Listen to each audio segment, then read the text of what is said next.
musulman qui nie son frère musulman pour des raisons politiques, est-ce qu'il a compris la ilaha illallah? Est-ce qu'il a compris, même en disant même de la ilaha illallah, un Ivoirien qui renie son frère Ivoirien, est-ce qu'il a compris le sens du mot union, discipline et travail? Le mot union qui nous réunit. Est-ce qu'on doit se diviser pour un individu qui est passager? Ou pour des hommes qui sont passagers? L'homme politique passe et la nation restera. Et la nation partira et Allah restera.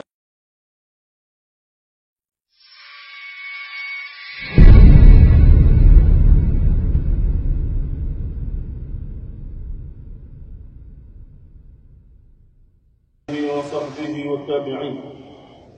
أما بعد فإن أحسن الحديث كتاب الله وخير الهدي هدي محمد صلى الله عليه وسلم وشر الأمور محدثاتها وكل محدثة بدعة وكل بدعة ضلالة وكل ضلالة في النار. Mes frères, nous remercions Dieu qui une fois de plus nous donne la chance et l'opportunité d'être dans sa maison, de nous retrouver dans le palais présidentiel de Dieu. Ce n'est pas donné à tout le monde. Allah subhanahu wa ta'ala dit إنما يعمر مساجد الله من آمن بالله واليوم الآخر. Ceux qui viennent dans la maison de Dieu sont certainement des croyants. Donc le prophète sallallahu alayhi wa sallam dit إذا رأيتم الرجل يتعامر المساجد فاشهدوا له بالإيمان. وكما قال صلى الله عليه وسلم. Si vous voyez quelqu'un constant à la mosquée, attestez qu'il a la foi. Il n'est pas donné à tout le monde de combattre le diable et de rentrer dans la maison de Dieu. De combattre sa passion et d'être dans la maison d'Allah.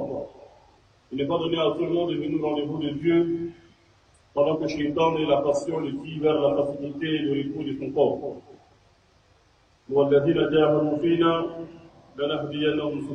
Quiconque fera des efforts pour la cause de Dieu serait guidé par Dieu. Mes frères, nous avons en face de nous, et nous le répétons, quelque chose de très, très crucial, et une parole de Dieu qui est la vérité. Nous avons l'habitude de chercher des hadiths authentiques, des hadiths moins authentiques, des hadiths faibles.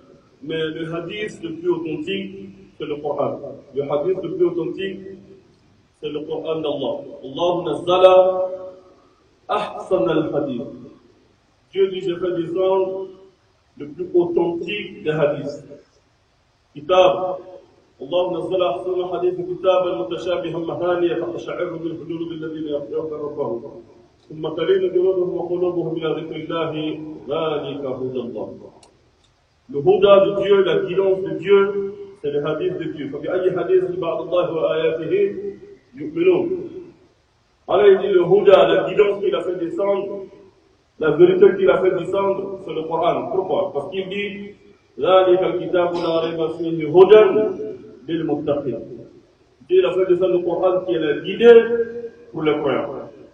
Mes frères, ici aujourd'hui dans ce Coran, il y a des propos de Dieu qu'ensemble nous allons essayer d'analyser et l'adapter à notre réalité d'aujourd'hui. Et se préparer psychologiquement pour ce qui est en train de venir demain. Vous voyez dans le Coran, là, il a parlé de la beauté. Mais en rendant dunya vilain, en rendant dunya ridicule, en rendant dunya rabaissé, Allah il a parlé aussi de la beauté dans le Coran et dans le dunya, mais il a attribué à une seule chose, malgré qu'il a répété la beauté 3 fois dans le Coran. Mes frères, nous allons ensemble regarder qu'est-ce qui est beau dans ce monde. Puisque, en réalité, إنما الحياة الدنيا لعب ولهو وزينة وتفاخر بينكم وتكاثر في الأموال والأولاد كمثل غيث أعجب الكفار نباته ثم يهيج فتراه مصفرا ثم يكون حطاما وفي الآخرة عذاب شديد ومغفرة من الله ورضوان وما الحياة الدنيا إلا متاع الغرور. Dieu dit ce monde n'est qu'amusement, distraction, tromperie, mensonge, faux. Dunya n'est que ça. Il dit ce monde n'est qu'un temps de jouissance. Voilà dunya. Auprès de ça, là, il dit إنما الحياة الدنيا كباع أنزلناه من السماء فاختلط به نبات الأرض فأصبح هشيما تضربه الرياح وكان الله على كل شيء مقتدرا. المال والبنون زينة الحياة الدنيا والباقيات الصالحات خير عند ربك ثوابا وخير ثمنا. Dieu, parlant de dunya, il dit ce monde n'est qu'un temps de jouissance, de coloris, d'amusement, de distraction, du temps perdu.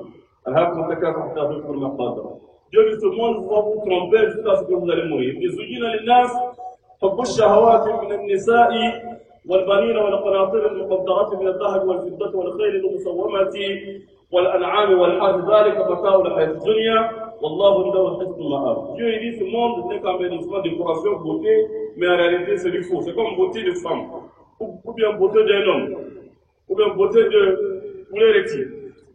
Vous voyez poulet rôti? Prenez l'exemple de quelqu'un qui a très très faim. Il a très très faim, les qui disaient il n'a pas mangé, il n'a pas donné quelque chose, il a très très faim. Et puis il arrive, carrément il rentre dans une ville. La première des choses qu'il accueille, c'est poulet rôti, bien aromatisé, dans une assiette très très jolie. Et l'odeur, masha'Allah. Quelle sera l'appréciation? Et puis il y a de l'eau glacée juste à côté. Attaquez. Un homme qui vient du désert, il a fait des jours, il n'a pas mangé. Et puis il tombe à la rentrée du village sur poulet rôti, bien aromatisé. À côté, il y a de l'eau glacée dans le bidon. Son regard, son appréciation première sur poulet rôti, c'est quoi? Même si tu as mis Mohamed, il va le gorger. Même si tu as mis sa maman en ce moment, il va la gorger. Il va les gorger, il va pas les gorger. Sa maman va lui dire, mon fils, viens, je vais t'envoyer, va écouter ça. Hein? Non, non, non. Ton premier Allah en ce moment, c'est quoi? C'est poulet rôti. Quand il va prendre poulet rôti là, il va mettre dans sa bouche. De fait, quand il va enlever, il va mettre à côté l'appréciation qu'il a en ce moment pour ce poulet rôti qui est sorti de sa bouche, avec l'appréciation qu'il a pour ce poulet rôti qui est dans l'assiette, c'est la même chose. Parce que la beauté a chien. Quand il va faire descendre dans son ventre, et puis il va en vomir, voici un poulet rôti qui arrive dans son ventre qui est sorti, voici un poulet rôti qui était dans sa bouche qui est sorti, voici un poulet rôti qui n'est pas encore rentré dans sa bouche. Il y a trois types de poulet rôti, n'est-ce pas? Tous les trois sont poulet rôti. Mais est-ce qu'il a la même manière de regarder ces trois poulet rôti là? Mais c'est le même gars qui a fait ça. Troisième, quatrième, quand ce poulet rôti rentre dans sa bouche, ça vient dans son ventre. Quand ça sort par derrière, et puis il prend, il dépose ici encore, ça fait 4 poulet rôti. C'est ça? C'est toujours même, mais il y a 4 manières de regarder ce poulet rôti là. Et chacun des poulet rôti normalement à son nom. C'est ça? Ok. Quatrième poulet rôti. Lorsqu'il va manger, et il va mettre à son ventre, ça va sortir par derrière, et 3 jours après, il a déposé là où il a déposé, il va venir prendre. C'est devenu quoi? Le sable. C'est ça? Il dépose ça encore. Ça fait 5 poulet rôti. C'est vrai? L'origine réelle des choses, toute chose retournera à son origine. C'est ça?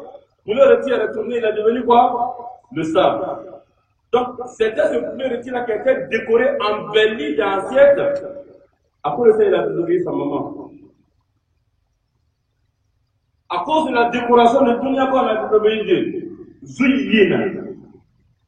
Ça a été embelli en réalité, sinon c'est le sable. Tout ce qui est sur la terre, c'est de la terre. Mais qui a embelli? Qui a décoré? Shaitan. Shaitan dit, je vais embellir ce monde pour eux. Il dit, je vais embellir Dunya. Mes frères, en réalité, Dunya n'est pas jolie. Maintenant, qu'est-ce qui est beau? Qu'est-ce qui est joli? C'est ce que Dieu va nommer joli qui est joli. Alors qu'Allah a nommé seulement 3 choses jolies dans le Coran. Il a dit le mot joli seulement 3 fois dans le Coran. Sallu ala Rasulillah. Sabrun jamil, fasfa' as-safha al-jamil, واهجرهم هجرا جميلا. فاصفاء الصفح الجميل فصبر جميل واهجرهم هجرا جميلا. Voici le très joli du Coran. À quel moment là il parle de joli? Lorsque les frères de Youssouf sont venus avec l'habit de Youssouf, يا أبانا إنا ذهبنا نستبق وتركنا يوسف عند متاعنا فأكله الذئب وما أنت بمؤمن لنا ولو كنا صادقين. قال بل سولت لكم أنفسكم أمرا فصبر جميل والله المستعان على ما تصفون. Alors il dit le pardon est joli, le pardon est beau. La patience, ici même, est sobre, ne signifie même pas pardon. Alors il parle en parlant de la patience, l'endurance, il dit ça c'est beau. L'autre m'a fait du mal, l'autre m'a fait du tort. C'est pourquoi nous vous disons chaque jour, et nous vous répétons chaque jour, mes frères, ne nous laissons pas manipuler. Aujourd'hui, il y a des musulmans qui ne veulent même plus voir leurs frères musulmans. Vous savez pourquoi? Parce que celui-là, il a des voix politiques X, et l'autre, il a des voix politiques A. Des musulmans qui ne veulent plus parler à leurs frères musulmans parce que telle personne, lui, il veut voter, ou bien lui, il supporte telle personnalité politique, et l'autre veut telle personnalité politique. La vérité, c'est quoi? Même si toi, tu veux Alassane Dramane Ouattara, et que lui, il veut Soroguion, chacun a son problème. Mais ces deux personnes ne sont pas importantes que la ilaha illallah qui vous unit.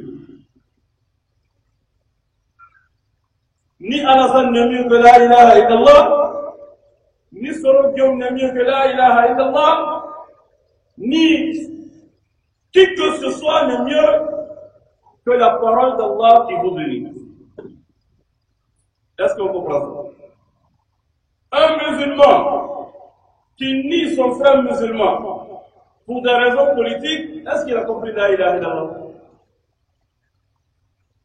Est-ce qu'il a compris, même en disant même de la ilaha illallah, un Ivoirien qui renie son frère Ivoirien, est-ce qu'il a compris le sens du mot union, discipline et travail? Le mot union qui nous réunit. Est-ce qu'on doit se diviser pour un individu qui est passager? Ou pour des hommes qui sont passagers? L'homme politique passe et la nation restera. Et la nation partira et Allah restera. Donc il y a quelque chose d'encore plus mieux que même la nation, que même le pays, c'est qui? Hein? Ceux qui se divisent à cause des hommes dans leur nation n'ont même pas compris le sens de leur nation. En plus, votre nation qui se divise à cause des hommes, alors qu'ils sont unis par la force d'Allah. Allah il dit وكنتم على شفا حفرة من النار فأنقذكم منها قال اذكروا نعمة الله عليكم إذ كنتم أعداء فألف بين قلوبكم فأصبحتم بنعمته إخوانا. Dieu dit, évoquez, rappelez-vous de la grâce de Dieu qui est entre vous lorsqu'il vous a unis. Alors vous avez unis avec quoi? Avec son câble, avec la corde de Dieu. واعتصموا بحبل الله جميعا ولا تفرقوا. Alors il nous a unis, il nous a attachés, il nous a unis avec son câble, avec sa corde. Quelle corde? Corde de la ilaha illallah. La corde de l'islam. Allah nous a unis avec ça. Qui peut couper ça? Est-ce que la politique peut couper ça? Tu vois des musulmans qui font des vidéos. Matin, midi, soir, ils insultent les frères musulmans. Matin, midi, soir, ils insultent les frères musulmans. À cause d'un homme. C'est même plus à cause des idées même. À cause d'un homme. L'homme là va partir un jour. Comme toi et moi allons partir un jour. Oui, nous sommes appelés à quitter ce monde, aller dans l'au-delà, rendre compte à Dieu. Si tu as insulté quelqu'un, tu as dénigré quelqu'un, tu as rabaissé quelqu'un, aujourd'hui la Côte d'Ivoire est devenue, subhanallah, tu vois des députés qui s'asseyent en vidéo, Moussou Koroba, Tibayati, avec moi, Moussou Ouran, le bout de Adawala, subhanallah. C'est-à-dire aller la vidéo avec Maoura, avec un Moussou Ouran, au nom de quoi? Au nom de quoi? Elle a des enfants qui la regardent, mais elle insulte les gens. L'autre aussi, ces gens font des vidéos pour l'insulter. Ça veut dire que c'est devenu une république de juges. Pour donner un conseil à la vie. Hein? Maintenant, ça veut dire que c'est pas, c'est subhanallah. C'est pas possible. Ça veut dire quoi? Subhanallah. Ça veut dire les enfants, ils font le roukas, casser leur tête, leur cou, on voit ça partout. Les mamans, elles viennent s'asseoir pour insulter, ça veut dire, banani, tout des parfums. Ou des femmes musulmanes, de ce quoi? Ça semble jamil. Peu importe ce qui va se passer, peu importe ce qu'on va te dire, Dieu dit, fasfah al-jamil. Pardon. Et même quand tu vas donner dos à celui qui t'a insulté, elle a dit wahduruhum hajran jamila. Ça veut dire que tu vas lui donner dos. Malgré que la personne t'a insulté, elle a dit qu'il faut donner dos d'une manière jolie. Allah. Ça veut dire non seulement tu pardonnes, tu donnes dos encore avec beauté et gentillesse, en partant. Ça c'est quoi, faiblesse? Non.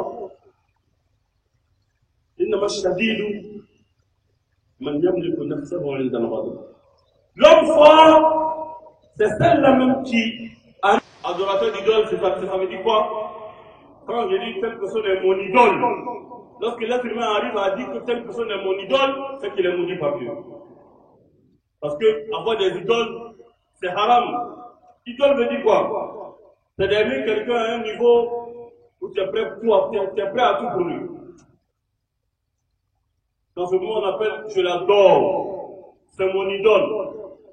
Aujourd'hui, les Ivoiriens sont arrivés à un niveau où chacun a un idole dans le pouvoir politique. Je l'adore, ce monsieur. Alors, il est prêt même à renier son père, sa mère, son frère musulman à cause d'un homme politique. Et quand on arrive à ce niveau, alors on est le qirada, wal khanazir, wa abad al-tawr. Nous sommes devenus désormais comme des porcs, des singes et des adorateurs d'idoles. Et alors quand on arrive à ce niveau, nous sommes maudits. La'anahumullah, qatalahumullah. Dieu les a maudits, Dieu les a rabaissés. Et quand c'est à ce niveau, quand ça arrive à ce niveau, sachez très bien qu'on n'est pas loin de la guerre. Parce que l'homme que tu adores, tu utiliseras pour rester ou pour avoir ce pouvoir. C'est prouvé par l'histoire. Mes frères, mes sœurs, n'ayons que Dieu comme adorateur. Et Dieu nous dit même quand on est en colère les uns et les autres, فاصفح الصفح الجميل فاصبر صبرا جميلا إنهم يرونه بعيدا ونراه قريبا. فاصبر صبرا جميلا. Malgré ta colère avec ton frère, Dieu te dit sois patient, sois endurant, sois persévérant, sois doux. Et si jamais tu dois te séparer de lui, wahjurhum hajran jamila. Si tu vois qu'il n'y a pas de solution et que tu dois donner dos à ton frère, wahjurhum hajran jamila. Laisse-le d'une manière jolie. Abandonne-le d'une manière gentille. Va de ton côté d'une manière beau. Pas avec la guerre, pas avec la violence. On n'est pas obligé de s'attendre, mais on est obligé d'être gentils les uns envers les autres. Car la guerre, la violence, mes frères musulmans,